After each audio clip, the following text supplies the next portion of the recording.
talk about something that's so dear to my heart. It's kind of interesting and amazing that how at Lilly Foundation we have been able to manage and grow year over year. And our students have been able to perform so remarkably well, independent of all the economic turmoils we have seen. And I wish I could say that for our economy. Our vision is kind of, I think a lot of you know our vision. Our vision is break the cycle of poverty through education. It's actually a vision of, you could say, empowerment. We want to empower our students by giving them the tools of education so that themselves can break the cycle of poverty. So our mission is pretty simple, educate the poor. And we have 5 major programs targeting various areas. The first one is Smile Scholarships. And then we have these skill-based centers, computer centers, and vocational training centers. And all those centers, that's the 4th one, and the book banks. So let's get into it. The next, so the first one is the Smile Scholarship. Now this is the flagship program we have at Lilly. Believe it or not, 12 years ago we started with just 2 of these scholarships, right? And today we have 170 of these scholarships across 4 different states.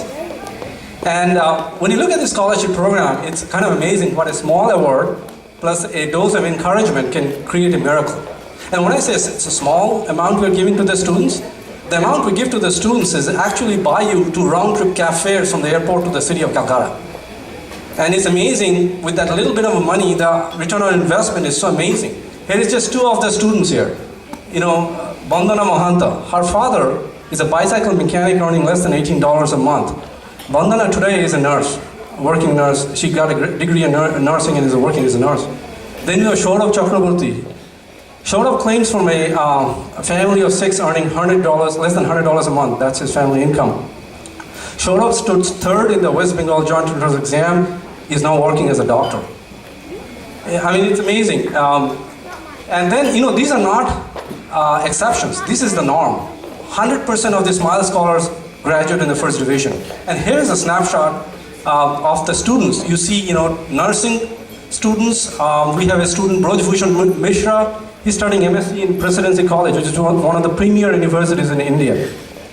We have Shojal Das. He topped in physics. And so, look at it in a different way. Not only it is helping the students, but look at it from the point of the society. Here you have a list of physicists, doctors, and nurses. These students would not have existed. This list would not have existed if you had not sponsored the students. So as a society, your society is getting the physicists and scientists and engineers that they would have not got. So it's a benefit from the students, a benefit for the society and the country as a whole. It's a great story. And then we also have Priya Dash, who actually topped in their Jharkhand State Board from Ghatshila. And the other thing we have noticed is it's amazing how grateful the students are, their parents are. And here are some excerpts I've given. The first one on the left says, I have lost my father a few days ago. He was the only bread-winning member of his family. And because of Smile Scholarship, she's able to continue her studies. The other thing I've noticed is the Smile Scholarship doesn't not only allow the student to continue their studies, it actually instills a hope and a level of confidence that they didn't have before, which is very crucial for success in life. And the bottom one, I put an excerpt from Udita Garai, and it's in the magazine. Actually, you can read more about her. She hails from a remote village in Bankura, so she has to actually trudge to the forest where she has to face wild elephants and pigs on the way to the forest. She's the only woman in her family in the village that has completed school. So the interesting thing about this is when I look at these these numbers, like 170 scholarships, right? These are numbers, but I wanted to remind you, each of these numbers represents a face, a family, and a name, right? And I remember this 2 years ago, I was visiting a small town called Balurghat because we have a school there, and I wanted to visit the school.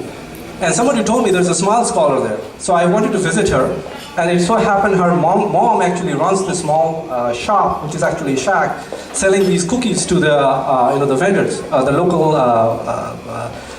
people. And that's how she supports her daughter, and her father had passed away. So when I go and meet her mother, she's very thankful that I was there. And then her daughter was at school at the time. So she wanted to close the shop and take me to visit her daughter. And I said, no, I don't want you to miss your customers. And then I come back. After 2 years, I'm looking at this SMILE scholarship results, the board exam results. And there I see Shampa Kundu, that's the girl I'm talking about. She has topped our SMILE scholarship marks. She's the topper with 92% marks in board exam.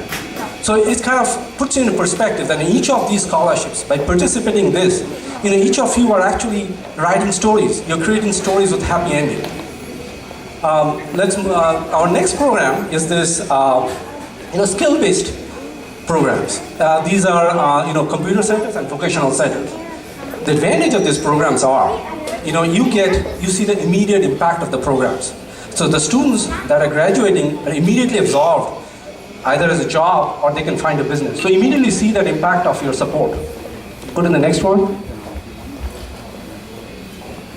The computer center, we have it actually in two places. One is in the high school setting, and here the students take these computer classes as a part of the curriculum. And then we have these 3 other computer centers. These are standalone centers where the students are actually, they can learn these courses that are targeted vocational courses like, accounting classes, Microsoft Office. And these classes are actually certified by the government of West Bengal. So, and these are very successful programs. The next one. And this is a snapshot of the students who have graduated. And what you see is these students, because of the computer knowledge, is not only getting hired as in the IT area, but they're getting hired in the army, in the government, in the schools. So it really helps them get a job. Our other kind of skill-based programs are these 2 vocational centers we have started. The first one is in Nara, and here what we're doing is actually we are training the local woman in tailoring classes. And this is a great example how, so the students, after they graduate, they can start their own business from the home. And we even have a micro-loan program where some of the students will help them get a sewing machine. And this is a great example how you empowering the woman, you can then see the great benefits of that, reaching out to the family and the kids. And the other vocational center we have, this is a new program we started. This is a center in Thakurpukur, and this is the first center we have had which is sponsored by a local Indian engineering company, Andrew Yule. So we started with a class of an electrician trade, okay? And within 3 months, the sponsor was so happy that we have now added a cell phone repairing class. Now in India, everybody has a cell phone. So if you know how to repair a cell phone, it's a great opportunity, that's a great skill to have. But the message here is, this message of empowerment. We are empowering our students with education so that either they get a job or they are entrepreneurs. They're starting their own businesses and breaking the cycle of poverty. And that's our whole goal here. And then the third major program we have is these ALO centers. Now these are essentially coaching or like schools, right? And we have 3 kinds of ALO schools. The first one targets preschool kids. These are, I'm talking about, really poor students. Their parents are typically, like street vendors. And so normally their parents will be busy selling and making money, so nobody takes care of these kids. So what we do is bring these kids to our schools. Not only we teach them some basic, language and writing and reading, but they also get food. They get annual checkups twice a year. They get, dresses and book bags. And what we found was an amazing thing. So a lot of these students, after they graduate from our schools, they go to government schools, right? And then they continue their studies. What we found is 92% of our students, okay, they stay on to school in the middle, up to the middle school. And if you compare that dropout rate in the rest of the state, it's 50%. So what it tells you is that intervention we're giving them earlier in their life is having a big impact in the later stages. The second type of ALO school we have is targeting middle school. And here we have a great program, the program that's Torches.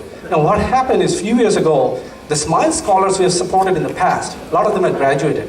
Now some of them came back to us and said, we want to give back to you what you have received. And now some of them are actually volunteering as teachers and teaching those 55 students there. The third kind we have is this high school coaching homes. Here what we do is, we take the students in grade 9 and 10 who are not only poor, but also at a very low end of their academic performance. So a lot of them have trouble passing, so they're very high risk of dropping out. And what you try to do is take these kids, or students, and try to get them, pass the exams. And what you have found is by coaching, we have seen a significant improvement in their passing scores and their overall, so they are not dropping off anymore, which is a great result to have. And we have about 155 students in 6 of these centers. Our next program that we have is this book bank. Now in India, another issue we have in India is that access to textbooks.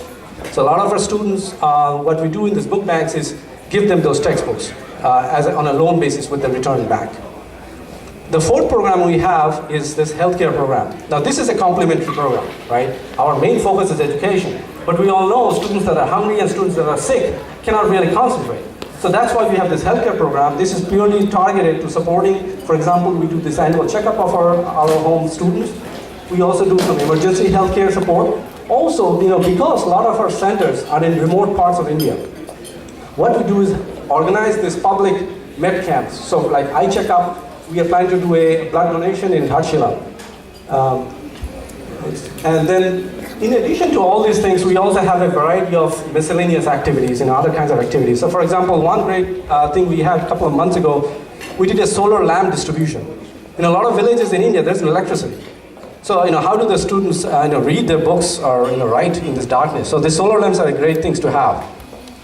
The other program we have is this homeless fitting. That's right here in US in Fort Worth. Twice a year, Thanksgiving and Mother's Day, we cook our own food in UGM Church in Fort Worth, and we serve about 200 or 250 homeless people. And I urge each of you to come and participate in one of these events, and I guarantee you it's a lot of fun.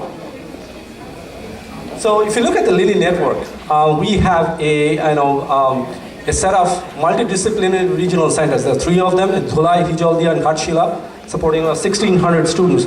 Now each of these centers are regional centers, so we support a multiple programs, so ALO, SMILE, vocational. Then we have 2 standalone computer centers at Hotor and Dhulai, supporting about 210 students. And then we have this variety of 4 other around Kolkata, which supports ALO study homes and high school coaching centers. We have in Balurghat, as I mentioned, where I met Shampa, the student there, coaching and SMILE scholarship. The SMILE scholarships goes across 4 states. And then we have 2 of these vocational centers in Nara and Thakurpur. Moving on. So, but the most important thing here is we really can't do this without your support, right? And you can see how much impact your support has. So and we really have multiple kind of programs that you can support. You can support a school, you can support an individual student or a particular component of a program. For example, book bags for the school. But what I want to urge here is kind of important that I want to urge that each of you at least take a moment to think, what is it you can do, today or even the near future to support at least some part or some component of the programs. And again, I really thank you so much from the bottom of my heart for attending your dinner today, and enjoy the rest of the dinner.